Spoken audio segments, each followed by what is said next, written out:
Hello and welcome. This is the Astrology of the Week Ahead podcast. I'm your host, Chani Nicholas.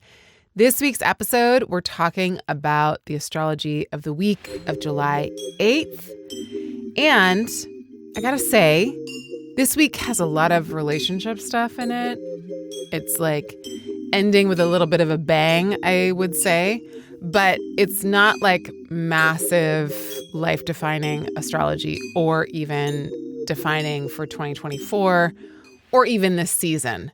However, on Monday, July 15th, there is a piece of astrology that is quite disruptive, lively.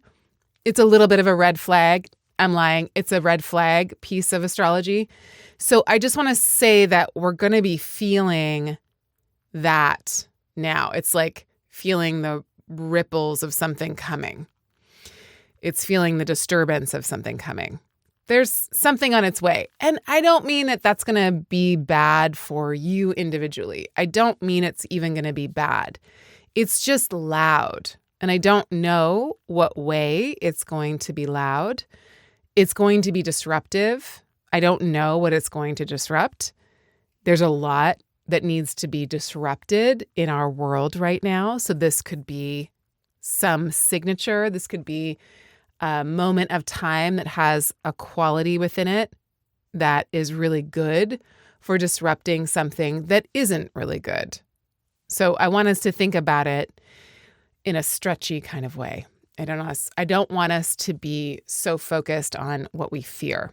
I say that all the time, every time I bring up something that looks like a loud, challenging, disruptive, whatever moment.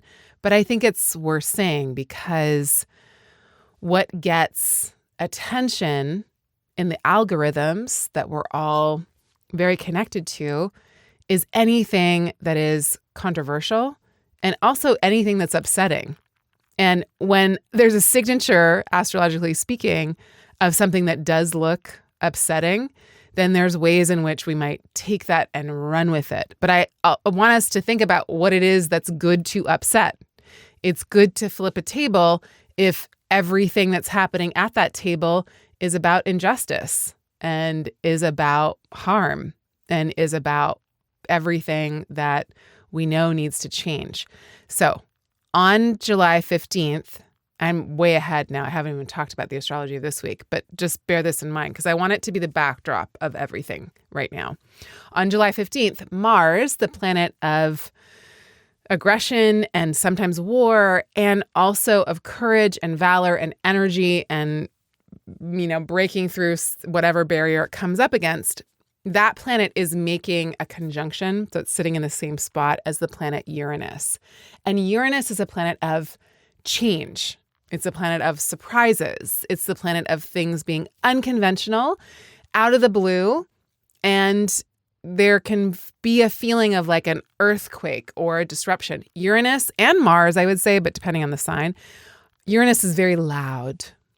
It is chaotic because it is about a breakthrough. You don't usually break through something without some part of that being loud, right? There's not usually a big change without something breaking. And so breakdowns, breakthroughs, breaking open, breaking away from, breaking with tradition is all about what Uranus does, or Uranus is all about it. And when you mix Mars with it, a planet that is harsh sometimes and a planet that does its own kind of disruption because it's like a sword, right? So it slices through something. It breaks the fabric of something. So these two, do a lot together. They get loud together. They are not polite or respectful of status quo, which again can be good, or boundaries, which obviously could be bad, and of anything that is overly traditional. Okay, so again, that's happening on the world stage. It might happen in your personal life. It might be something that you're feeling like, oh, there's a change, there's a need for something. But again, it might just be something that happens outside here. And of course, the outside impacts us, but it's different than when it happens personally. So we're looking at, disruptive things happening out in the world around July 15th, which, falls on this weekend. Or that energy will be felt this weekend, I think. We'll see. Okay, sticking to just this week now, however. On Monday, the 8th, we have Venus making a sextile to Uranus, which is about finding delights and pleasures in a whole new way. Let's get experimental about how we connect with others, about how we enjoy ourselves, about how we do things that are fun. Also on that day, Mercury makes a sextile to Jupiter. I love Monday. Monday has just a lot of positive signals and signs and energy to it. And it's a really good day to communicate, to send out your emails, to have the conversation, to have the meeting, right? We want to think about what's good for our relationships and how we can get across sentiments of optimism and expansion and choice and abundance even. And then Wednesday, the sun makes a trine to Saturn, which is a really good signature for our own leadership. The sun is a planet that talks about how we shine, and it talks about how we lead, and it talks about how we, demonstrate, or how we are able to pronounce ourselves in some way, shape, or form. And Saturn is about what gives us stability and what can also act like a ground underneath us. So Wednesday is a really nice moment for kind of grounding into our own leadership in our lives. On Thursday, Venus makes a trine with Neptune, which is very romantic, very lovey-dovey, very good for escaping into whatever it is that is pleasurable and delightful for us. It's a really good moment for our own creativity as well. And then it moves into Leo. And things are changing now. We're hitting a different area of July. So Mercury is already in Leo, and now Venus is going to enter Leo. And while Leo's not a major hotspot for the summer, it is sitting in a square. It's a sign that sits in a square with Taurus. And right now, Mars and Uranus are in Taurus. They're about to make that conjunction. And Venus rules that whole situation, right? Venus rules Taurus. So Venus is in charge of Mars and Uranus right now, as soon as it, all the time. But as soon as it moves into Leo, it also makes an opposition with Pluto. So follow this. The two planets that are super disruptive and that are sitting together in Taurus are governed by Venus. And up until it enters Leo, it's better. It's like, okay, this is working. Things are still working in some way. And then as soon as Venus enters Leo, it makes an opposition with Pluto, which evokes something deeply held, emotionally speaking. It brings up a lot of relationship issues. It asks us to go really deep and to hold space for something that is also quite cathartic or transformative or alchemical, if you will, which is great. And because the planet that's ruling this difficult combo is all of a sudden in a difficult situation, it does feel like the weekend is going to be a little extra complicated. Again, that might not be for you personally, so don't sweat it. And if this is falling in your personal life, it's going to feel like you need to make a change. It's going to feel like you need to get real. It's going to feel like you don't want small talk right now. You want to go deep into the lessons of love and connection that you know you need to get into. It's going to feel like my relationship dynamics are going through some kind of major transformation. And that transformation is going to lead to a breakthrough. Or at least I hope that that's how it feels.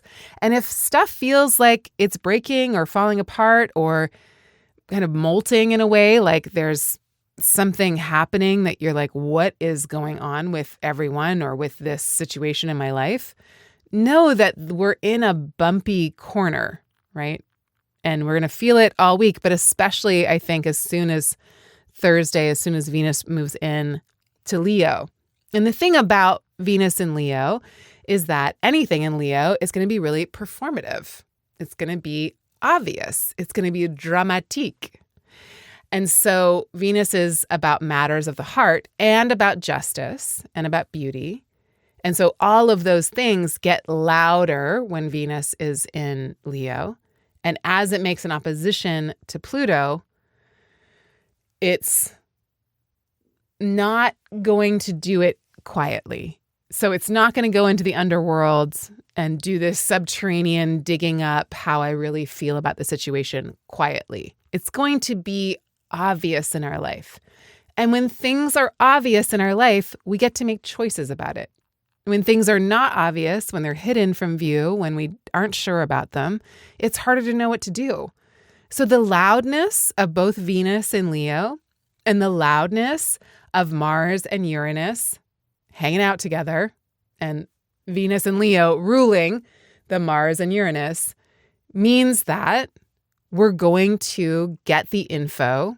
We're going to experience something in our face if we're going to experience it. Again, you got to remember, some of this stuff is not going to land in your life very intensely.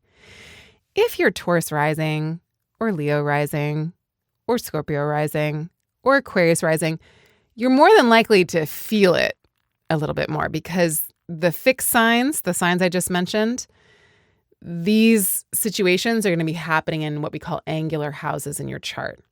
And so those rising signs are going to have this astrology more prominently featured, more active, we could say, in your life.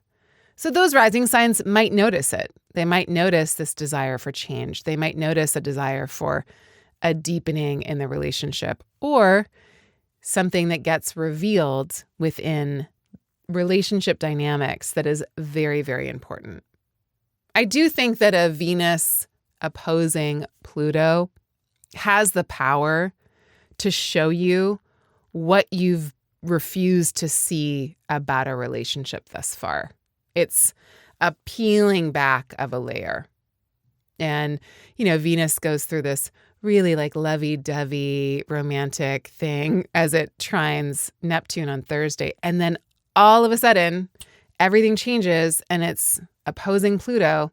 And the delusions are cleared. The illusions are swept away. The cobwebs are released from our eyes, or the soft lighting disappears. And the lights get turned on and it's a little bit of a harsh lighting situation, but it's, again, good to know the reality of a sitch.